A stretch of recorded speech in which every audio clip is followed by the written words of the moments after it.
dear students. Today we are going to discuss about a new topic, that is the monopolistic competition.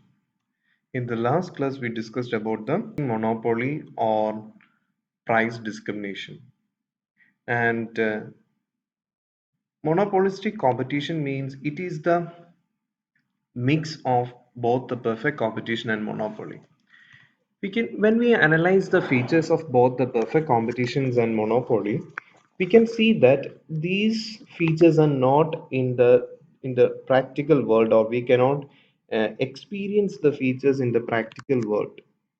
So every market shows the characteristics of both, because the all the market shows, especially the perfect competition market and monopoly market, shows the characteristics of both the um, markets, or both the perfect competition and monopoly. So we cannot identically say that one is perfect competition and another is monopoly competition. So in this situation, an American economist, Edward H. Chamberlain, put a new concept that is known as the monopolistic competition.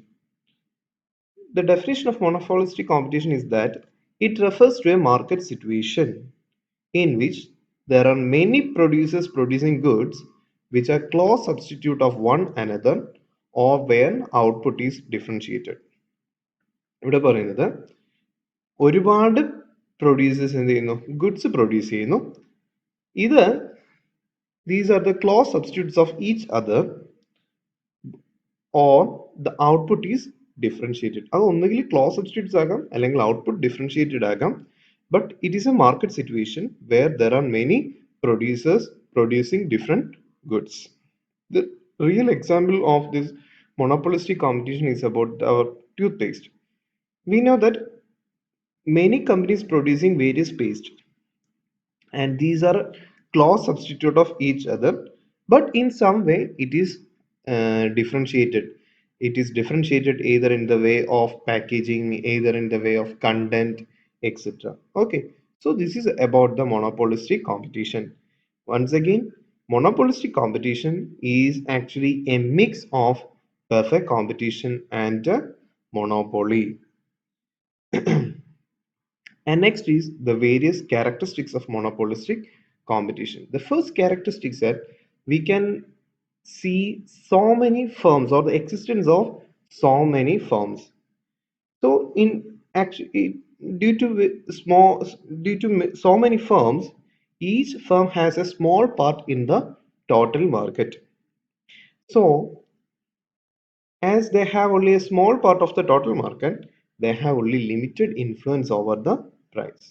ഒരു total മാർക്കറ്റിന്റെ വളരെ കുറച്ച് ഭാഗം മാത്രമേ ആർക്കുള്ളൂ, ഈ monopolistic ഫേംസിനുള്ളൂ. അതുകൊണ്ട് തന്നെ they have only limited influence over the price. They cannot determine the price without considering the other firms.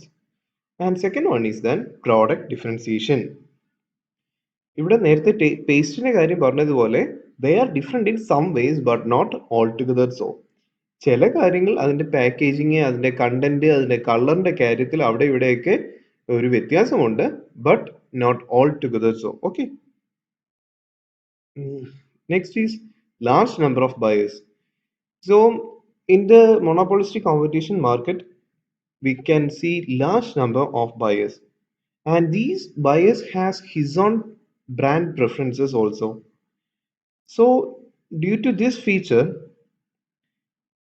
the firms will go for the non-price competition to retain on gain customers. അവിടെ price competitions മാറ്റി വെച്ചിട്ട് non price കോമ്പറ്റീഷനിലേക്ക് പോകുന്നു. എങ്ങനെ? Offers കൊടുക്കാം, discounts കൊടുക്കാം, അല്ലെങ്കിൽ കളറിന്റെ കാര്യത്തിൽ, ക്വാളിറ്റിയുടെ കാര്യത്തിൽ, ആൻഡ് പാക്കേജിങ്ങിന്റെ കാര്യത്തിൽ, ഇതിലൊക്കെ വേരിയസ് കോമ്പറ്റീഷൻസ് ടെക്നിക്സ് ഉപയോഗിച്ച് they are trying to retain on gain customers. Next one is the free entry and exit.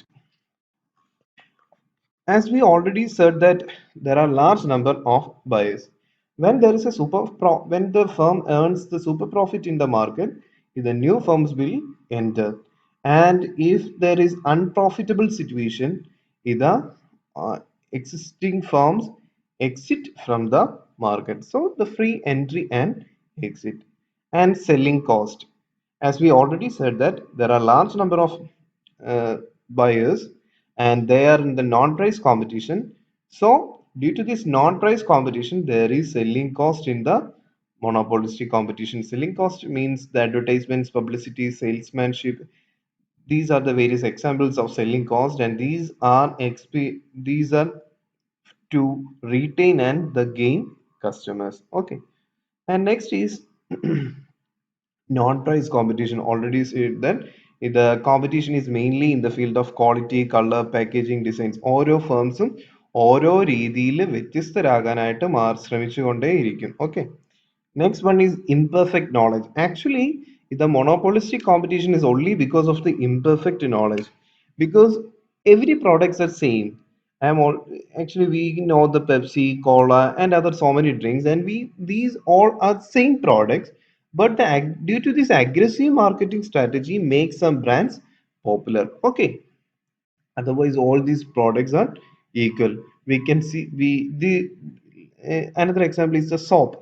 We know that all the soap the ingredients are more or less same, but due to this aggressive marketing they techniques, some brands may gain popularity. Okay, so the imperfect knowledge is the another characteristics of the monopolistic firm. And group concept. Actually, in the perfect competition, we had studied that the industry means it is the collection of same firms producing same products. And in the monopolistic competitions, every firms are producing different products. Okay, so we are using the term groups. It is a collection of firms producing clause substitute products. Close substitute ആയിട്ടുള്ള products produce ചെയ്യുന്നതായതുകൊണ്ട് അതിൻ്റെ കൂട്ടത്തെ നമ്മൾ industry എന്ന് വിളിക്കുന്നില്ല, മറ്റൊരു concept ആണ് പറയുന്നത്, that is group. Okay. Next one is downward sloping demand curve. The demand curve of monopolistic competition is downward sloping.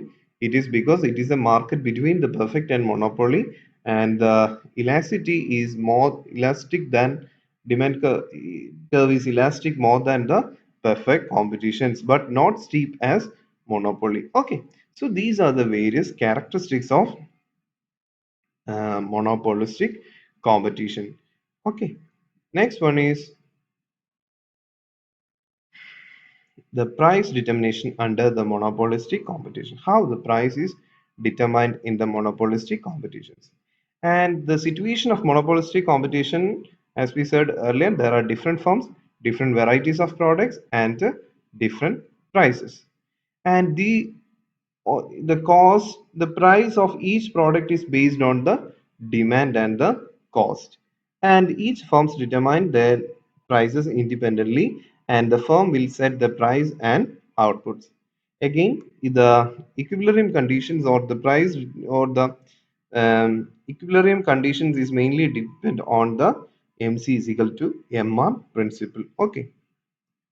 And for understanding the equilibrium of short run equilibrium of the firm, we divided the section into three. First one is super profit, normal profit, and loss. Okay. First one is super profit. Here we can see the graph having of super profit, and here we have two axes, that is the x-axis and y-axis. In the x-axis we can see the output, and in the price is marked in the y-axis. Okay. So to attain the short-run equilibrium of the firm, the principle is same. That is the point at which MC is equal to MR. Okay, and this AR is the average revenue curve, MR is the marginal revenue curve, SMC is the short-run marginal cost, and SAC is the short-run average cost. Okay,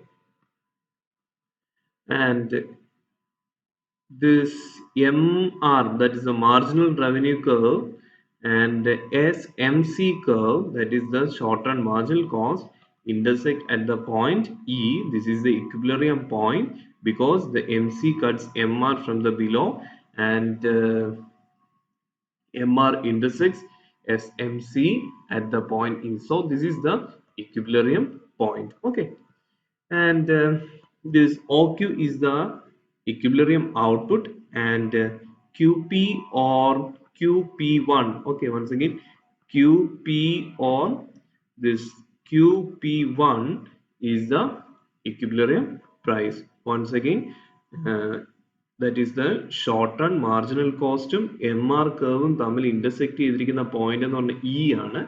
ഈ point തന്നെയാണ് നമ്മൾ എന്ത് വിളിക്കുന്നത്, equilibrium point എന്ന് പറയുന്നത്. Equilibrium പോയിന്റിലെ equilibrium output എന്ന് പറയുന്നത് OQ ആണ്. ഇക്വിലിബ്രിയം പ്രൈസ് എന്ന് പറയുന്നത് ഒന്നുകിൽ P1 അല്ലെങ്കിൽ OP is the equilibrium price. Okay, and ഒരു firm if a firm's average revenue is greater than the average cost, we can say that that firm is gaining super profit. Here look at the AR curve. This is the AR curve, and second one is the average cost curve. So this is the average revenue curve and this is the average cost curve.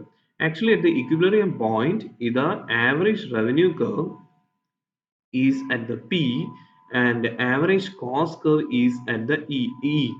So we can say that the average revenue is higher than the average cost. ഇവിടെ average revenue ഏതിനെക്കാട്ടി കൂടുതലാണ്, average കോസ്റ്റിനെക്കാട്ടി കൂടുതൽ ആണ്. Okay, so we can say that this particular firm is enjoying super profit.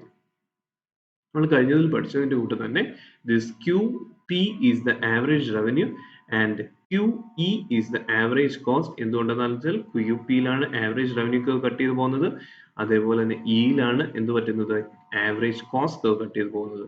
So QP is the average revenue and QE is the average cost, and the difference between QP and QE, that is the PE, is the super profit. And it is the super profit of the one firm. And to know about the super profit in the short run, we want to multiply this PE or this PT into OQ.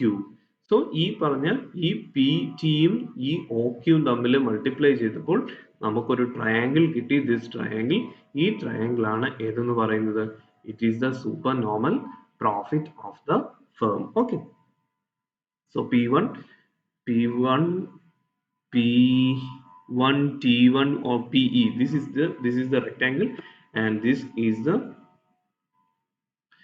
super profit of the firm in the short run. And we can see that the demand curve is highly elastic because the reason is that excess of the price over the MC is rather long, and actually here the distance between the P is very less. It is mainly because of the demand curve is highly elastic. Okay, and next section is the normal profit. Here we have two graphs. This is already we discussed, and this is the normal profit graph. Here we can see the difference is that in this PT is we can see the PT. Here the PT is very high, but here we cannot see the rectangle because both are equal, so they are gain only the normal profit. If the price is just cover the average cost per annum, then that firms have only normal profit. ഇവിടെ നോക്കുക, that is the average revenue curve and the average cost. ഇത് രണ്ടും കൂടെ വലിയ difference ഒന്നുമില്ല, ഒരുമിച്ചാണ് കിടക്കുന്നത് അല്ലേ. both are intersecting at the point E. So we can say that there is only less profit or there is only normal profit because the price just cover the average cost per unit. And again ബാക്കിയുള്ള കാര്യങ്ങളെല്ലാം same തന്നെ, QP covers the normal profit. So ഇവിടെ ഇത്രയേ ഉള്ളൂ, normal പ്രോഫിറ്റിനകത്ത് നമ്മൾ പറയുന്ന കാര്യം ഇത്രയേ ഉള്ളൂ, that is the price is just covering the average cost, അല്ലെങ്കിൽ AR and the average cost equal ആണ്. അതുകൊണ്ട് തന്നെ അവിടെ എന്ത് മാത്രമേ ഉള്ളൂ, നോർമൽ പ്രോഫിറ്റ്. എന്നാൽ ഇവിടെ നമ്മൾ കണ്ടു എന്തുകൊണ്ട് ഈ സൂപ്പർ പ്രോഫിറ്റ് വന്നേ, ബിക്കോസ് ഇവിടെ AR കർവ് ആണ് വലുത്, ഏതിനേക്കാളും ഷോർട്ട് റൺ ആവറേജ് കോസ്റ്റിനെക്കാട്ടി വലുതായിട്ടുള്ളത്. Next situation is of the loss, short run equilibrium of the firm loss. ഏതൊരു ഫേംസ് ആയാലും പ്രോഫിറ്റ് ഉണ്ടെങ്കിൽ there will be chance of loss. So when the price is less than the average cost of production, the firm incurs loss. അതായത് average കോസ്റ്റിനെക്കാട്ടി കുറവാണ് price എങ്കിൽ there will be cost so പഴയ graph തന്നെ ഇവിടെ നോക്കുക. ഇവിടെ average revenue curve എവിടെ പോയേക്കുന്നത്? ഇതാണ് average revenue curve. And next one is average cost curve is here. So ഇവിടെ നമുക്ക് ഒറ്റ നോട്ടത്തിൽ തന്നെ മനസ്സിലാവും ഏതാ വലുത്. This short run average cost. So this is QP is the cost and QT is the revenue. Okay, once again QP ആണ് ഇവിടുത്തെ കോസ്റ്റ്, അതേപോലെ QT ആണ് ഇവിടുത്തെ റവന്യൂ എന്ന് പറയുന്നത്. So the difference between that is TP is the എന്തെന്ന് പറയും, it is the loss per unit. So in order to find out the loss of entire firm, we want to multiply the TP into OQ. So we will get the P1 T1 PT. The rectangle, this rectangle is the total loss of the firms. എങ്ങനെ ഈ loss ഉണ്ടായത്? Because ഇവിടെ QP എന്നുള്ളത് കോസ്റ്റും QT എന്നുള്ള റവന്യൂമായി, അതുകൊണ്ട് തന്നെ ഈ TP എന്ന് പറയുന്നതാണ് ഇൻഡിവിജ്വൽ ലോസ്. അതിനെ നമ്മൾ മൾട്ടിപ്ലൈ ചെയ്ത് OQ കൊണ്ട് ഇക്വിലിബ്രിയം പോയിന്റ് ആയ ഇക്വിലിബ്രിയം ക്വാണ്ടിറ്റി OQ കൊണ്ട് മൾട്ടിപ്ലൈ ചെയ്തപ്പോൾ നമുക്ക് എന്ത് ലഭിച്ചു?